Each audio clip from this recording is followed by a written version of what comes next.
Dans ce discours, l'orateur exprime son impression que beaucoup de personnes cherchent à combler leur ego en écoutant des discours ou en cherchant des réponses à leurs questions, mais ne font pas réellement les efforts nécessaires pour changer ou s'améliorer. Il souligne l'importance de passer à l'action plutôt que de philosopher, et critique ceux qui cherchent à avoir de la reconnaissance ou de l'envergure en comparant leur succès à ceux des autres. Il remet en question pourquoi certaines personnes ont un niveau mental puissant mais sont toujours dominées par leur ego, suggérant que cela peut être dû à la création de cadres environnementaux qui stimulent fortement l'ego. Il relate également l'exemple d'individus qui cherchent constamment à se reposer mais finissent par se fatiguer plus encore. Finalement, il encourage à cesser de chercher constamment quoi faire et simplement vivre et avancer. Le déjeuner à l'hôtel est décevant et coûte cher, donc la personne se sent frustrée. Pendant ses vacances, elle décide de jouer à des jeux vidéo pour se détendre, mais se rend compte qu'elle gaspille son temps. Elle réalise qu'il est temps de sortir, de profiter du plein air et de faire des activités différentes. Elle essaie même le ski alpin, même si elle n'aime pas l'hiver. Elle comprend qu'il est temps de commencer à vivre réellement et de laisser de côté les habitudes qui l'appauvrissent. Elle souhaite mettre fin au cycle de rechute et de destruction de soi et commence à appliquer ses nouvelles résolutions. Elle trouve que les individus se sabotent souvent lorsqu'ils prennent conscience d'eux-mêmes, mais elle est déterminée à ne plus se laisser exploiter et à passer en premier dans sa propre vie. Elle sait que l'argent et la liberté matérielle viendront lorsque sa conscience sera prête. Elle réalise qu'elle ne peut pas toujours comprendre les raisons derrière ses expériences, mais elle sait qu'elle est en train de se transformer et qu'elle devient son propre maître. Elle décide d'arrêter de se plaindre et de prendre les choses en main. Elle pense que cela ne fera que la rapprocher de son but et lui permettra de passer au niveau supérieur de son évolution. Le texte semble être un discours introspectif, où l'auteur réfléchit à la façon dont les gens se compliquent la vie inutilement. Il encourage à adopter une attitude plus légère et à laisser aller les préoccupations qui ne sont pas importantes. L'auteur insiste sur le fait d'être instantané, de ne pas se laisser affecter par les petites choses et de ne pas se prendre trop au sérieux. Il souligne également que le changement ne se produit que lorsque de nombreux individus le réalisent. L'auteur exprime son indifférence quant à la décision des autres, mais admet qu'il serait heureux si les gens suivaient ses conseils. Il explique qu'arrêter de se compliquer la vie peut se faire soit graduellement, soit de manière plus brutale et rapide. Il encourage les lecteurs à trouver leur propre façon d'arrêter de se soucier de choses insignifiantes et à être authentiques dans leurs interactions avec lui. Finalement, il suggère que la clé est de bloquer les pensées et les comportements qui compliquent inutilement la vie. Ce discours semble être une réflexion intérieure d'une personne envers elle-même et envers les autres. La personne affirme avoir une présence importante qui influence les autres, mais elle encourage également les gens à être autonomes et à rayonner leur propre énergie. Elle souligne que les conférences et discussions ne sont pas la solution, mais plutôt l'attitude et la compréhension profonde de soi-même. Elle évoque également l'idée d'éliminer les problèmes astro et psychologiques en élevant sa conscience et en construisant son corps d'énergie avec de l'énergie neuve. Elle dit que l'argent est bien utilisé lorsqu'il est investi dans le travail sur soi et non dans l'achat de problèmes. Dans cette tirade, il est question de l'ego et de son impact sur notre conscience. L'ego est décrit comme le frein qui nous empêche d'arrêter le phénomène astral et de progresser sur notre chemin d'évolution. L'auteur suggère deux façons de gérer l'ego, soit en développant le mental pour le maîtriser, soit en faisant fondre l'ego lui-même. Il souligne que l'évolution personnelle peut régler de nombreux problèmes dans notre vie et que continuer à philosopher sur l'ego ne mène nulle part. Il encourage ainsi à accepter qui nous sommes réellement et à cesser de penser que nous sommes limités par nos contraintes humaines. Le texte souligne l'importance de se débarrasser des anciennes façons de penser et de conscientiser pour atteindre l'accomplissement. Il mentionne que le yoga mental et psychologique sont désormais inefficaces et que la philosophie et la morale ne sont plus bénéfiques. Au lieu de philosopher, il est préférable de passer à l'action et de se concentrer sur l'acte. Il est mentionné que les systèmes endocriniens puissants et l'astral ont créé les cerveaux les plus aptes à se sortir de la prétexte, mais ces cerveaux sont contrés par les systèmes d'évolution qui les ont engendrés, ce qui les empêche de progresser. Cependant, il est souligné que malgré cette programmation, on reste libre dans sa conscience.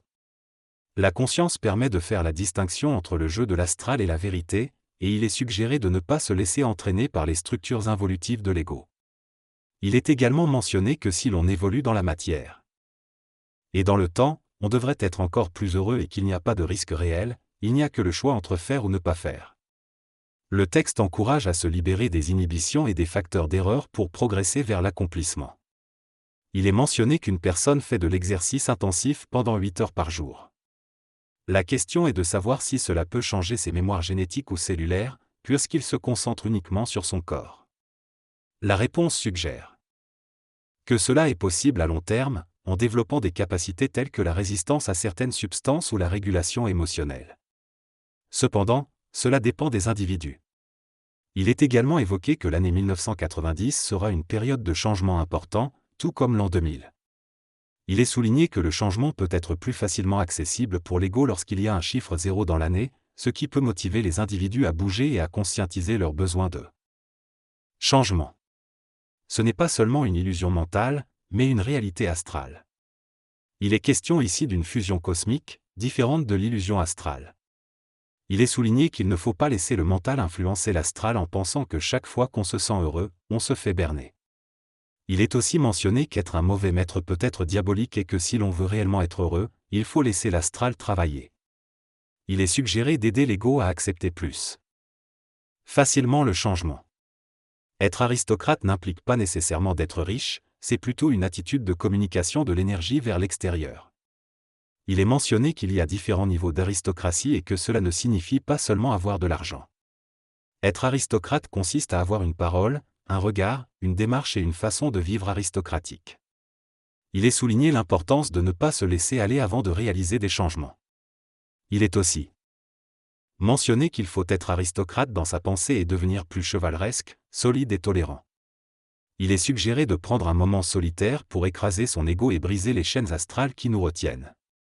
Enfin, il est indiqué que cela peut être fait à n'importe quelle date, mais que les dates archétypées ont plus d'impact. Le texte parle de la nécessité de détruire les vieux schémas et stéréotypes pour récupérer de l'énergie et évoluer. Il compare cela à aplatir des bijoux en or pour les revendre. Il encourage à se débarrasser des vieilles choses, que ce soit en les donnant ou en les brûlant, afin de libérer de l'énergie. Il insiste sur le fait que c'est le bon moment pour apporter des changements et pour grandir spirituellement. Il recommande également de brûler les photos et les attachements émotionnels du passé pour se libérer. Le texte suggère que cela demande du courage et que cela ne peut se faire que lorsque le moment est propice astralement. Il conclut en affirmant que la transformation spirituelle nécessite des actions concrètes et ne peut se faire par étapes. Noël est une journée comme les autres, mais elle offre une énergie spéciale que l'on peut saisir en se rendant dehors à minuit. Les catholiques et les chrétiens, en célébrant la naissance du Christ, libèrent de l'énergie spirituelle que l'on peut collecter.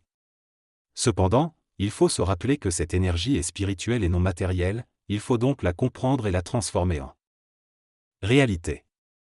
Le 31 décembre à minuit, c'est aussi un moment propice pour des changements, car c'est le moment de l'équinoxe d'hiver et de l'initiation solaire. Il est important de profiter de ces occasions énergétiques, mais de ne pas se laisser emporter par des illusions. Concernant la réincarnation, il est inévitable de recevoir une part de l'énergie de son Père à sa mort, car il est une partie de nous-mêmes. Il faut accepter et gérer cette énergie plutôt que de chercher à l'éviter. Finalement, il est essentiel de continuer à avancer dans la vie sans trop se poser de questions, car c'est ainsi que l'on peut vivre pleinement. Le texte décrit le changement qui survient lorsqu'on s'éloigne de la tradition familiale et de la pensée conventionnelle. Il évoque l'influence négative que cela peut avoir, mais souligne également la nécessité de s'en libérer pour trouver de l'énergie et progresser. Sur le plan de la réincarnation, il n'y a rien de spécial qui se passe à la fin de l'année. L'auteur partage ensuite une expérience personnelle de baisse de revenus face à des collègues qui connaissent des augmentations. Il explique que ceux qui évoluent conscientisent différemment des autres, ce qui les amène à de nouveaux défis. Il suggère de ne travailler que les jours où les clients qui achètent sont présents, afin de ne pas perdre d'énergie avec ceux qui n'achèteront pas. Il mentionne que ceux qui ont plus de temps et d'argent sont réellement riches, contrairement à ceux qui travaillent plus sans être plus riches. Enfin, il encourage à rechercher la richesse en temps et en argent, et à chercher des moyens de déléguer et de prendre du temps pour soi. L'auteur met en évidence l'importance de la conscientisation et l'impact qu'elle peut avoir sur la vie de chacun. L'idée principale de ce texte est que pour atteindre une meilleure qualité de vie, il est important de chercher à maximiser à la fois son temps et son argent, plutôt que de chercher à les échanger l'un contre l'autre. R soutient que de nombreux choix que nous faisons sont basés sur des schémas de pensée limités, et nous empêche de progresser vers une vie plus enrichissante. Il souligne également l'importance de rester fidèle à soi-même, de ne pas céder à la pression sociale et d'agir avec confiance pour réussir. L'auteur encourage donc les lecteurs à prendre des risques, à appliquer de nouvelles stratégies et à sortir de leur zone de confort pour améliorer leur vie.